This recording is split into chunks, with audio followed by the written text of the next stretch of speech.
Direct News TV. Putin tells World War II event West is waging a real war on Russia.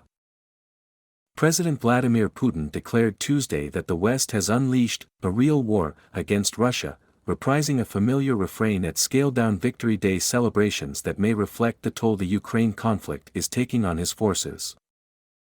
Putin's remarks came just hours after Moscow fired its latest barrage of cruise missiles at targets in Ukraine, which Russia invaded more than 14 months ago.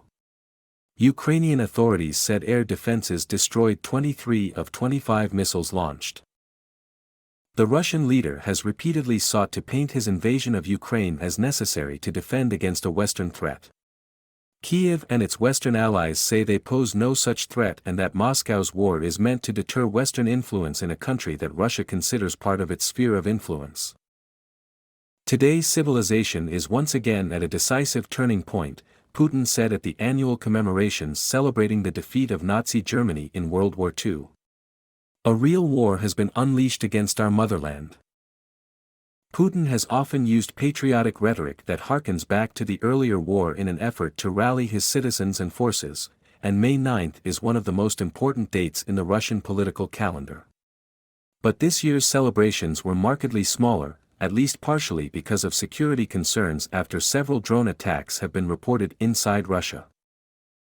Some 8,000 troops took part in the parade in Moscow's Red Square on Tuesday, the lowest number since 2008.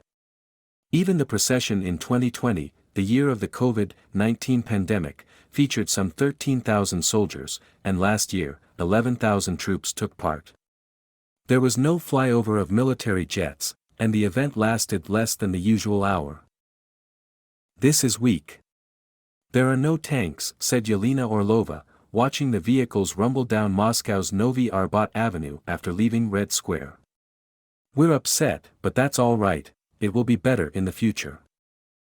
The Kremlin's forces deployed in Ukraine are defending a front line stretching more than 1,000 kilometers, 600 miles, presumably thinning the ranks of troops available for such displays. This is supposed to be a showpiece for Russian military might.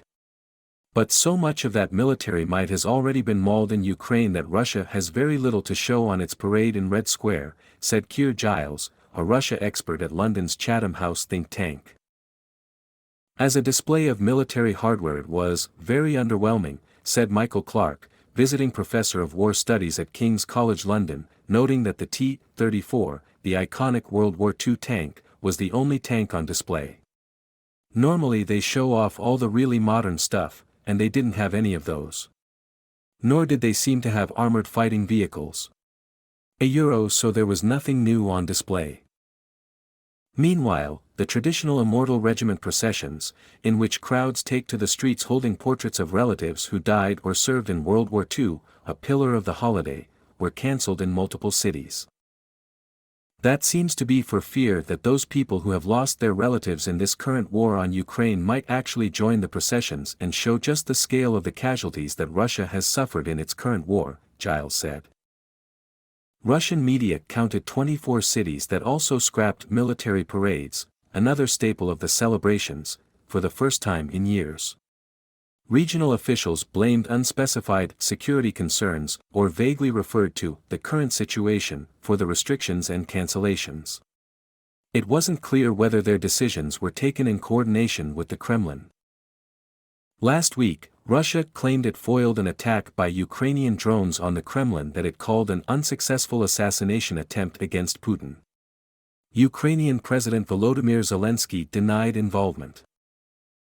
There was no independent verification of the purported attack, which Russia authorities said occurred overnight but presented no evidence to support it. On a tribune in Red Square, Putin praised soldiers taking part in the war in Ukraine and urged Russians to stand together. Our heroic ancestors proved that there is nothing stronger, more powerful and more reliable than our unity. There is nothing in the world stronger than our love for the motherland, Putin said. The guest list was also light amid Putin's broad diplomatic isolation over the war. Initially, only one foreign leader was expected to attend this year's parade, Kyrgyz President Sadyr Zaporov. That was one more foreign guest than last year, when no leaders went. At the last minute on Monday, officials announced that the leaders of Armenia, Belarus, Kazakhstan, Tajikistan, Turkmenistan and Uzbekistan would head to Moscow as well. As the celebrations unfolded, Yevgeny Prigozhin, head of the Russian private military contractor Wagner, said his fighters had yet to receive ammunition promised to them by the military, but that they would continue to fight in the embattled eastern city of Bakhmut despite earlier threatening to withdraw them. In a video published on Telegram, Prigozhin claimed that Russian army units had fled their positions in the city due to the stupidity of their leadership, a reference to the defense ministry, and that it threatened to charge Wagner troops with treason if they, too, pulled out. Prigozhin's allegations could not be independently verified, and the Russian military has not commented on them. The threat of departure marked another flare-up in Prigozhin's long-running dispute with Russia's military brass over credit and tactics in the war. On Tuesday, he contrasted the pomp of the May 9th celebrations, broadcast across Russia, with the reality on the ground. Victory Day marks the victory of our grandfathers. We did not deserve a single bit of this victory. The counteroffensive will be on the ground, not on television, Prigozhin warned, adding that the Russian state is unable to defend the country. Prigozhin has become known for such inflammatory, headline-grabbing statements, particularly at key moments when attention is focused elsewhere, but issuing them on Victory Day was remarkably bold.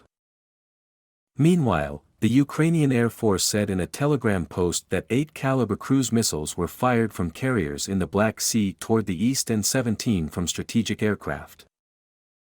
The missiles came hours before European Commission President Ursula von der Leyen, the head of the European Union's executive branch, arrived in Kyiv. Von der Leyen urged EU member nations to take measures to prevent countries from helping Russia to circumvent the bloc's sanctions. The EU has noticed that certain products that have been banned to undermine Russia's war effort are still getting through, she said. Von der Leyen did not name the countries. Ukraine is keen to join the EU, but membership is still a long way off. Ukraine is also hoping to join NATO, after moving close to the Western military alliance during the war. In the latest help from a NATO member, the U.S. was expected to announce Tuesday that it will provide $1.2 billion more in long-term military aid to Ukraine to further bolster its air defenses. Later in the day, Zelensky used his nightly address to mark Europe Day, having decreed Monday that Ukraine will celebrate Europe Day on May 9th, and join the rest of Europe in celebrating the defeat of Nazi Germany on May 8th. In the address, he drew parallels between the brutal aggressions of the 20th and 21st centuries. It is only a matter of time before the current aggressor loses, like the aggressor who lost 78 years ago, before Russian revanchism is crushed by the bravery of our warriors and the joint power of the free world, he said. My name is Kingsley. Please like, share, subscribe and hit that notification bell so you can be the first to be notified whenever we post. You won't regret it.